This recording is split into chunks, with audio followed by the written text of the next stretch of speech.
संक्षिप्त महाभारत के आश्रमेधिक पर्व में आप धर्म, श्रेष्ठ और निंद्य ब्राह्मण, श्राद्ध का उत्तम काल और मानव धर्म सार का वर्णन। युधिष्ठिर ने कहा, भगवान, आपकी कृपा से मैंने सब धर्मों का संग्रह सुन लिया तथा यह भी मालूम हो गया कि कौन सा अन्न भोजन के योग्य है और कौन नहीं है। आप कृपा करके आपद धर्म का वर्णन कीजिए। तो भगवान जी ने कहा, राजन, जब देश में काल पड़ा हो, राष्ट्र के ऊपर कोई आपत्ति आई हो, जन्म या मृत्यु का सूतक हो तथा कड़ी धूप में रास्ता चलना पड़ा हो और इन सब कारणों से नियम का निर्वाह ना हो सके तथा दूर का मार्ग तय करने के कारण विशेष थकावट आ गई हो, उस अवस्था में ब्राह्मण, क्षत्रिय और वैश्य के न मिलने पर शूद्र से भी जीवन निर्वाह के लिए थोड़ा सा कच्चा अन्न सीधा किया जा सकता है। रोगी, दुखी, पीड़ित और भूखा ब्राह्मण यदि भोजन संबंधी नियम का पालन नहीं कर सके तो भी उसे प्रायश्चित नहीं लगता। जल, मूल, घी, दूध, हवी, ब्राह्मण की इच्छा पूर्ण करना, गुरु की आज्ञा का पालन और औषधि, इन आठों के सेवन से व्रत का भंग नहीं होता। जो मनुष्य विधि पूर्वक प्रायश्चित करने में असमर्थ हों, वे विद्वानों के वचन से तथा दान के द्वारा भी शुद्ध हो सकते हैं। परदेश में रहने वाला पुरुष यदि कुछ काल के लिए घर आवे तो वह ऋतुकाल में तथा उससे भिन्न समय में भी, रात में तथा दिन में भी अपनी स्त्री के साथ संग करने पर प्रायश्चित का भागी नहीं होता। युधिष्ठिर ने पूछा, द्वेश्वर, कैसे ब्राह्मण प्रशंसा के योग्य होते हैं और कैसे निंदा के योग्य तथा अष्ट का श्राद्ध का कौन सा समय है, ये भी मुझे बताइए। तब भगवान जी ने कहा, राजन, उत्तम कुल में उत्पन्न शास्त्रोक्त कर्म का अनुष्ठान करने वाले विद्वान, दयालु, श्री संपन्न, सरल और सत्यवादी, ये सभी ब्राह्मण सुपात्र प्रशंसा के योग्य माने जाते हैं। ये आगे के आसन पर बैठकर सबसे पहले भोजन करने के अधिकारी हैं तथा उस पंक्ति में जितने लोग बैठे होते हैं उन सब को ये अपने दर्शन मात्र से पवित्र कर देते हैं। जो श्रेष्ठ ब्राह्मण मेरे शरणागत भक्त हों उन्हें पंक्ति पावन समझो, वे विशेष रूप से पूजा करने के योग्य हैं। अब निंदा के योग्य ब्राह्मणों का वर्णन सुनो। जो ब्राह्मण संसार में कपटपूर्ण बर्ताव करते हैं वे वेदों के पारगामी विद्वान होने पर भी पापाचारी ही माने जाते हैं। जो अग्निहोत्र से विधाय नहीं करते हों, सदा दान लेने की ही रुचि रखते हों और जहाँ कहीं भी भोजन कर लेते हों, उसको ब्राह्मण जाति का कलंक समझना चाहिए। जिसका शीर मरना शोच का अन्न खाकर मोटा हुआ हो, जो शूद्र का अन्न भोजन करता हो और शूद्र के ही अन्न के रस से पुष्ट हुआ हो, वह ब्राह्मण प्रतिदिन से ध्याय, जप और होम करने पर भी उत्तम गति को नहीं प्राप्त होता। जो ब्राह्मण प्रतिदिन अग्निहोत्र करने पर भी शूद्र के अन्न से बचा न रहता हो, उसके आत्मा, वेद अध्ययन और तीनों अग्नि, इन पांचों का नाश हो जाता है। शूद्र की सेवा करने वाले ब्राह्मण को खाने के लिए जमीन पर ही अन्न डाल देना चाहिए, क्योंकि वह कुत्ते और गीदड़ के ही समान होता है। जो ब्राह्मण मूर्तावश मरे हुए शूद्र के शव के पीछे पीछे शमशान भूमि में जाता है, उसको 3 रात का अशौच लगता है। 3 रात पूर्ण होने पर यदि किसी समुद्र में मिलने वाली नदी के भीतर स्नान करके 100 बार प्राणायाम करे और घी पीवे तो तब वह शुद्ध होता है।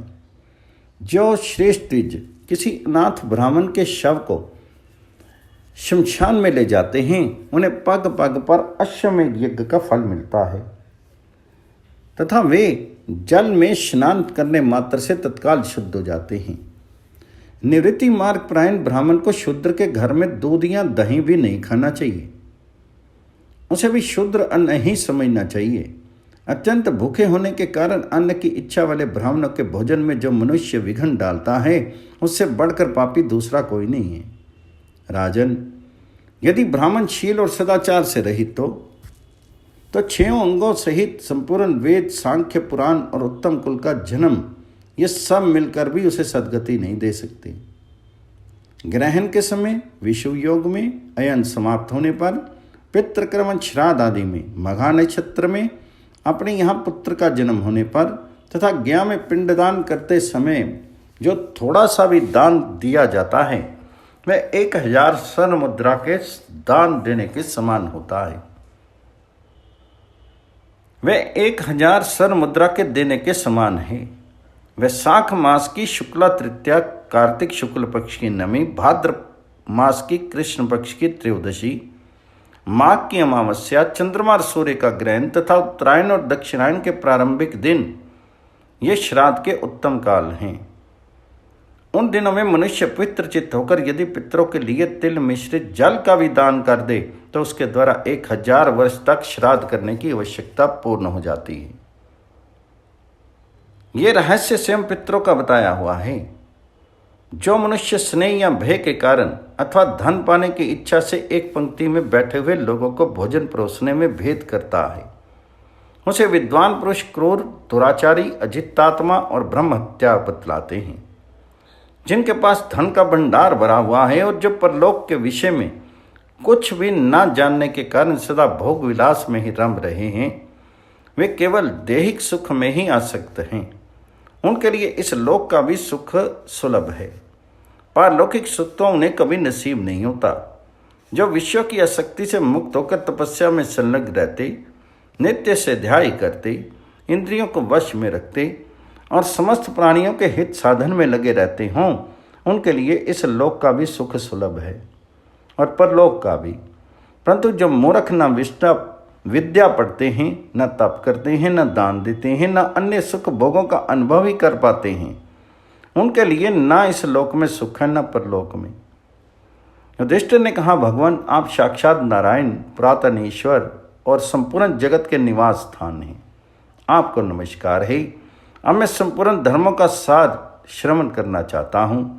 तब भगवान जी ने कहा, महाप्राग, मनु जी ने जो धर्म के 7 तत्व का वर्णन किया है वे पुराणों के अनुकूल और वेद के द्वारा समर्पित है। उसी का मैं वर्णन करता हूँ, सुनो। अग्निहोत्री, द्विज, कपिला, गौ, यज्ञ करने वाले पुरुष, राजा, सन्यासी और महासागर ये दर्शन मात्र से मनुष्य को पवित्र कर देते हैं।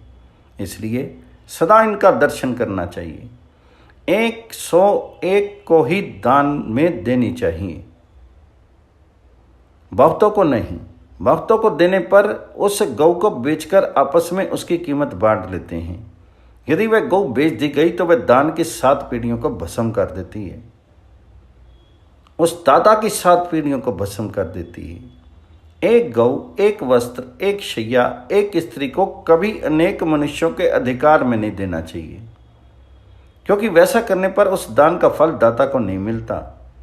यदि ब्राह्मण और गौ अनार्य मनुष्यों के घर में स्वयं जाकर आहार ग्रहण करे तो उन अनार्यों को राजस्व यज्ञ से भी बढ़कर पुण्य होता है। जो ब्राह्मण को और गौओं को आहार देते समय किसी को मत दो कहकर मना करता है, वह 100 बार पशु पक्षियों की योनि में जन्म लेकर अंत में चंडाल होता है। ब्राह्मणों का, देवता का, दरिद्र का और गुरु का धन यदि चुरा लिया जाए तो वह स्वर्गवासियों को भी नीचे गिरा देता है। जो धर्म का तत्व जानना चाहते हैं उनके लिए वेद मुख्य प्रमाण है, धर्मशास्त्र दूसरा प्रमाण है और लोकाचार तीसरा प्रमाण है। पूर्व समुद्र से लेकर पश्चिम समुद्र तक और हिमालय तथा विंध्याचल के बीच का जो देश है उसे आर्यव्रत कहते हैं। सस्ती और दिशत्वती इन दोनों देव नदियों के बीच का जो देवताओं द्वारा रचा हुआ देश है उसे ब्रह्मवर्त कहते हैं। जिस देश में चारों वर्णों तथा जिनके उनके आमंतर भेदों का जो आचार पूर्व परंपरा से चला आता है वही उनके लिए सदाचार कहलाता है।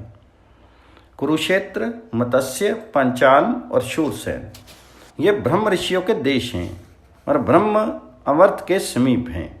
इस देश में उत्पन्न हुए ब्राह्मणों के पास जाकर भूमंडल के संपूर्ण मनुष्यों को अपने अपने आचार की शिक्षा लेनी चाहिए। हिमालय और विंध्याचल के बीच में कुरुक्षेत्र से पूर्व और प्रयाग से पश्चिम का जो देश है वह मध्य देश कहलाता है। जिस देश में कृष्णसार नामक मृग स्वभावता विचरा करता है वही यज्ञ के लिए उपयोगी देश है। उससे भिन्न मृक्षों का देश है। इन देशों का परिचय प्राप्त करके द्विजातियों को इन्हीं से निवास करना चाहिए, किंतु शूद्र जीविका न मिलने पर निर्वाह के लिए किसी भी देश में निर्वाह कर सकता है और उसमें निवास कर सकता है। सदाचार, अहिंसा, सत्य, शक्ति के अनुसार दान और यम और नियमों का पालन ये मुख्य धर्म है। ब्राह्मण, क्षत्रिय और वैश्यों का गर्भाधान से लेकर अंत्येष्टि पर्यंत सब संस्कार वेदोक्त विधियों और मंत्रों के अनुसार कराना चाहिए, क्योंकि संसार इस लोक और परलोक में भी पवित्र करने वाले है।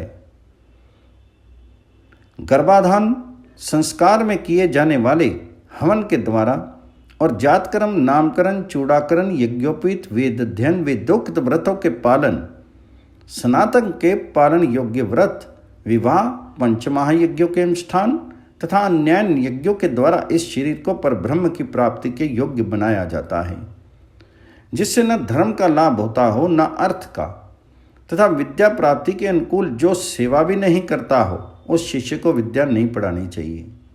ठीक उसी तरह जैसे ऊसर खेत में उत्तम बीज नहीं बोया जाता, जिस पुरुष से लौकिक, वैदिक तथा आध्यात्मिक ज्ञान प्राप्त हुआ हो उस गुरु को पहले प्रणाम करना चाहिए। अपने दाहिने हाथ से गुरु का दाहिना चरण और बाएं हाथ से उसका बायां चरण पकड़कर प्रणाम करना चाहिए। गुरु को एक हाथ से कभी प्रणाम नहीं करना चाहिए। जो गर्भाधान आदि सब संस्कार विधिवत कराता और वेद पढ़ाता है वे ब्राह्मण गुरु कहलाता है। जो उपनयन संस्कार करके कल्प और रहस्य सहित वेदों का नित्य अध्याय करता है उसे उपाध्याय कहते हैं। जो षडंग युक्त वेदों को पढ़ाकर वैदिक व्रतों की शिक्षा देता है और मंत्रांतों की व्याख्या करता है वह आचार्य कहलाता है। गौरव में 10 उपाध्यायों से बढ़कर एक आचार्य और 100 आचार्यों से बढ़कर पिता और 100 पिता से बढ़कर माता है। किंतु जो ज्ञान देने वाले गुरु हैं वे उन सब की अपेक्षा अत्यंत श्रेष्ठ हैं। गुरु से बढ़कर ना कोई हुआ ना होगा, इसलिए मनुष्य को उपयुक्त गुरुजनों के अधीन रहकर उनकी सेवा शुरू में लगे रहना चाहिए। इसमें तनिक भी संदेह नहीं कि गुरुजनों के अपमान से नरक में गिरना पड़ता है। जो लोग किसी अंग से हीन हों, जिनका कोई अंग अधिक हो, जो विद्या से हीन, अवस्था के बूढ़े, रूप और धन से रहित तथा जाति से भी नीच हों, उन पर आक्षेप नहीं करना चाहिए, क्योंकि आक्षेप करने वाले मनुष्य का पुण्य जिसका आक्षेप किया जाता है उसके पास चला जाता है और उसका पाप आक्षेप करने वाले के पास चला आता है। नास्तिकता, वेद और देवताओं की निंदा, द्वेष, दंभ, अभिमान, क्रोध तथा कठोरता इनका परित्याग कर देना चाहिए।